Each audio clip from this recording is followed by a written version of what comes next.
오늘 말씀의 제목 믿는 자에게 주어지는 특권, 그렇게 정했습니다. 마가복음 16장 이제 후반부, 오늘 본문의 마지막 부분까지 왔습니다. 본문은 편집적으로 볼 때에 여러분 9절 가지고 계신 성경 보시면 꺽쇠 괄호가 붙어 있고 20절 마지막에 또 꺽쇠 괄호가 붙어 있습니다. 난하관주 1번 보시면 어깨표 되어 있죠. 어떤 사본에는 9절부터 20절까지 없음 이렇게 적혀 있습니다.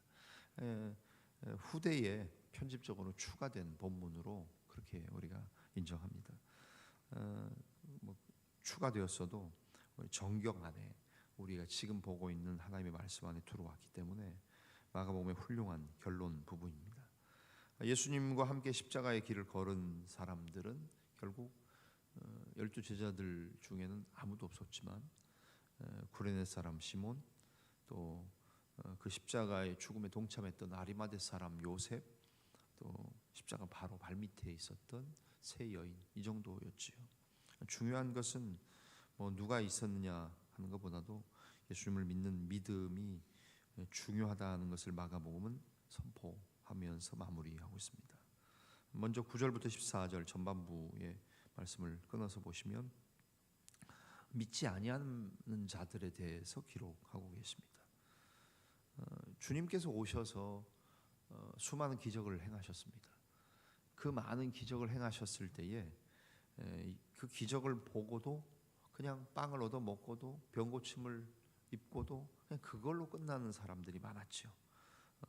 이적을 보고도 깨닫지 못했던 그 수많은 군중들처럼 오늘 본문에서도 예수님을 그리스도로 고백을 했던 베드로를 비롯한 제자들이 있음에도 불구하고 주님의 부활을 보고 그들은 어떻게 됩니까?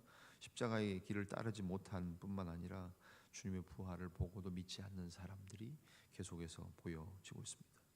부활하셨던 증거가 두 번, 또 두 사람에게 나타났는데도 불구하고 사람들은 그들의 증언을 믿지 않습니다. 아니 믿지 못합니다.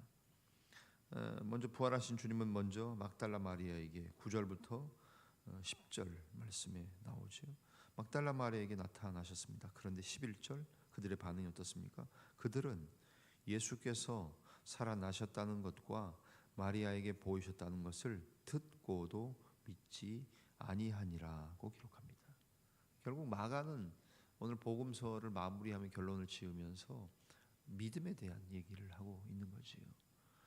정말 하나님이 우리에게 주신 특권 가운데 가장 큰 것을 꼽으라고 한다면 믿음의 특권입니다.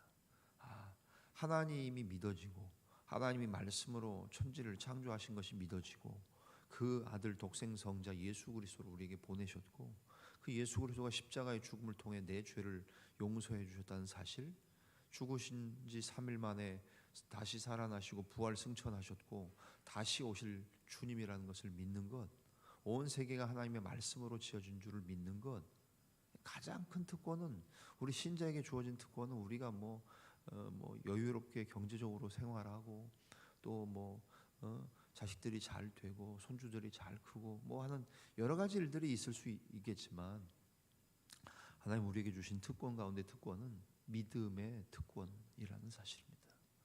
그것이 믿어진다는 건 얼마나 큰 은혜입니까? 또한 그것은 동시에 특권이라는 사실입니다. 또 한 번의 사건은 무엇입니까?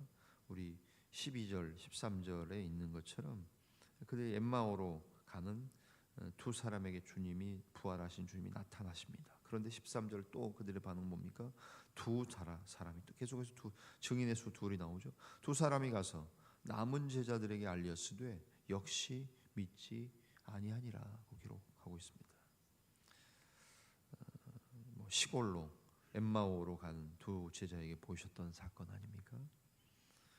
여전히 제자들은 어리석은 상태에 머물러 있었다는 이야기입니다. 그래서 예수님이 그 두 번의 사건을 아시고 난 주님께서 제자들이 모여서 음식 먹는 자리에 주님이 친히 나타나십니다. 14절이죠. 그 후에 11제자가 음식 먹을 때 예수께서 그들에게 나타나사 무엇이요? 그들의 믿음 없는 것과 또 어떻습니까? 마음이 완악한 것을 꾸짖으시니 이는 자기가 살아난 것을 본 자들의 말을 믿지 아니하기 때문이다라고 말씀하십니다. 결국 우리도 오늘 우리의 삶을 한번 돌이켜 보실까요? 우리의 마음에 믿음이 얼마만큼 있습니까? 하나님이 주신 가장 큰 특권인 믿음을 가지고 살고 있습니까? 또 한 측면은 제자들이 꾸짖음 들었던 것처럼 우리의 마음이 완악하지는 않습니까?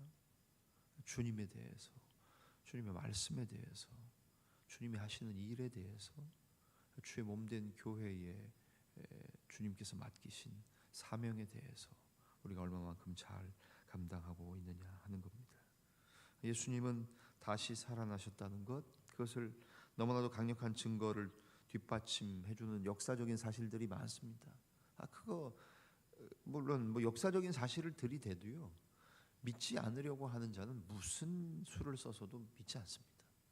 그럼 믿으려고 하는 자들은 겸손하고 또 하나님 앞에 겸비한 마음으로 또 하나님의 은혜의 마음으로 은혜의 마음을 가지고 있는 사람은 그렇게 긴 말 하지 않아도 하나님을 믿으니 모든 것들이 믿어지는 것 아니겠습니까? 그런데 예수님의 제자들은 그러지 못했다는 사실입니다. 결국 부활하신 예수님의 권세에 의해 교회가 성장했고 또 이 세상은 역시 하나님의 통치 아래에 있습니다. 그럼에도 불구하고 완악한 우리 인생들, 저와 여러분 혹시 우리의 모습은 예수 그리스도의 부활을 믿지 않고 있는 것은 아닙니까? 무엇보다도 먼저 우리의 믿음이 흔들리지 않도록 굳게 붙잡는 일이 우리가 세상을 살아가면서 해야 될 일이고요. 또한 동시에 주님의 부활을 담대히 증거하는 일이 필요하지요. 그 일이 후반부인 15절부터 20절의 말씀입니다. 마가복음은 하나님의 아들 예수 그리스도 복음의 시작이라고 얘기하면서 복음을 믿으라고 마가복음 1장 15절에 시작합니다. 그런데 오늘 본문에 복음을 전파하는 자들에 대한 약속으로 끝납니다. 결국 복음을 믿은 사람들은 1장 15절에 맨 앞에 시작할 때에 복음을 믿으라고 말씀하셨던 주님은 맨 마지막에 문 닫으면서 뭐라고 말씀하십니까? 복음을 전파하라고 이야기하십니다. 결국 그리스도인의 삶이 이와 같지요. 복음을 믿는 것에서 이미 시작해서 우리에게 주신 가장 큰 특권, 믿음의 특권을 주셨다면 그 믿음의 삶을 살다가 결국 맨 마지막에 해야 될 일이라고 한다는 것은 결국 그 복음을 전하는 것, 복음을 전파하는 사명이라는 겁니다. 15절 적색 글씨로 되어 있는 글씨 아닙니까? 또 이르시되 너희는 온 천하에 다니며 만민에게 복음을 전파하라. 믿고 세례를 받는 사람은 구원을 얻을 것이고 믿지 않는 사람은 정죄를 받는 것. 그건 그 사람들의 책임이지만 우리가 해야 될 일은 뭡니까? 온 천하에 다니며 만민에게 복음을 전파하는 일입니다. 17절 믿는 자들에게는 이런 표적이 따르리니 곧 그들이 내 이름으로 귀신을 쫓아내며 새 방언을 말하며 뱀을 집어 올리며 무슨 독을 마실지라도 해를 받지 아니하며 병든 사람에게 손을 얹은즉 나으리라 하시니라. 그렇습니다. 아멘입니다. 하나님 앞에서 우리가 정말 능력도 없는 사람들 아닙니까? 부족하고 연약한 사람들입니다. 그러나 복음을 믿고 복음을 전파하면 그 복음을 믿는 사람들에게는 이와 같은 역사들이 일어날 것이라고 약속하셨고 기독교의 역사는 이런 일들의 역사로 계속해서 이루어져 있고 수놓아져 있습니다.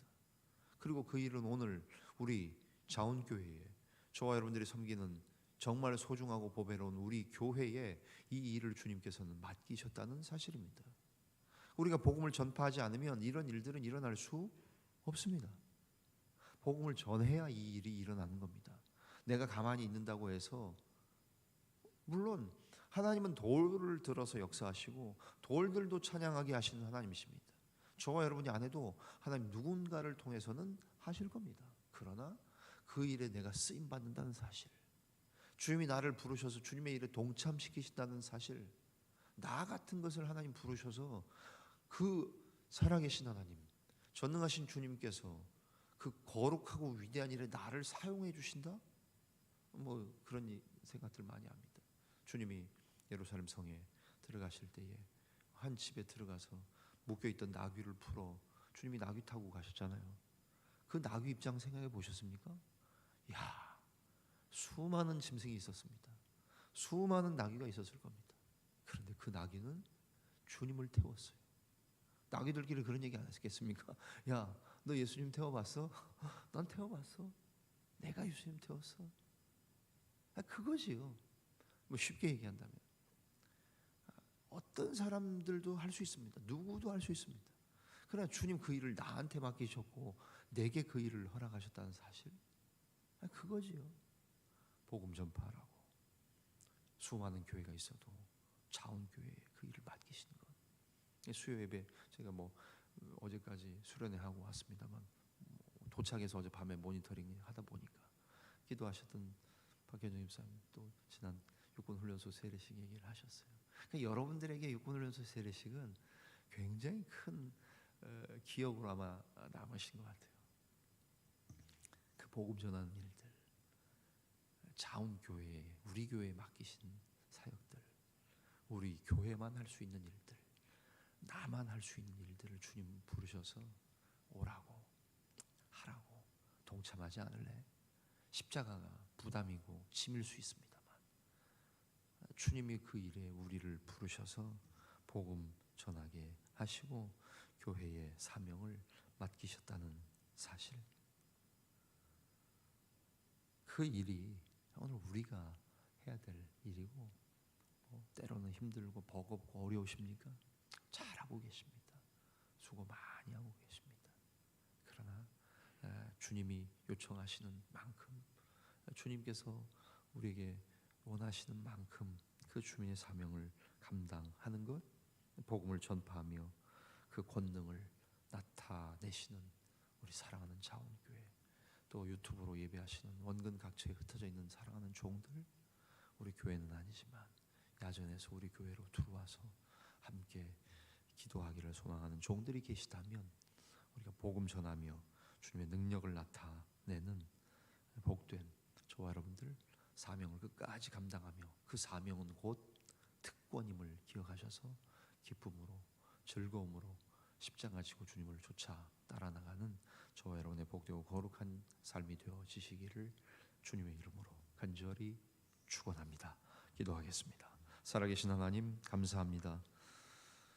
주님의 나타나심, 부활하심을 본 사람들의 이야기를 듣고도 믿지 아니했던 두 부류의 사건을 통해 제자들을 꾸짖으시며 너희는 왜 믿음이 없느냐, 너희는 왜 그렇게 완악하냐라고 꾸짖으셨던 주님이십니다. 혹 우리에게 믿음이 있습니까? 우리에게 완악한 모습으로 똘똘 뭉쳐 있는 것은 아닙니까? 주님, 우리를 불쌍히 여겨 주시옵소서. 그리고 주님, 우리에게 믿음을 더하여 주옵소서.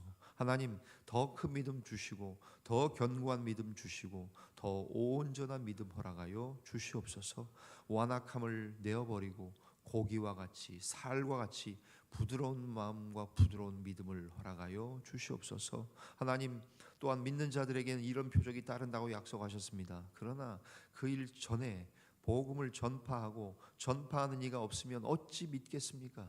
주님, 우리가 그 일에 쓰임 받게 하셨고 우리가 그 일을 수행하게 하시는 거룩하고 위대한 우리 교회, 우리 자원교회 되게 하신 것 감사합니다. 하나님, 이 사명 때로는 버겁고 힘들 수 있지만 주님, 늘 기쁨으로 내게 맡겨진 십자가를 지고 가는 우리 사랑하는 교회 교우들 다 되게 하여 주시옵소서.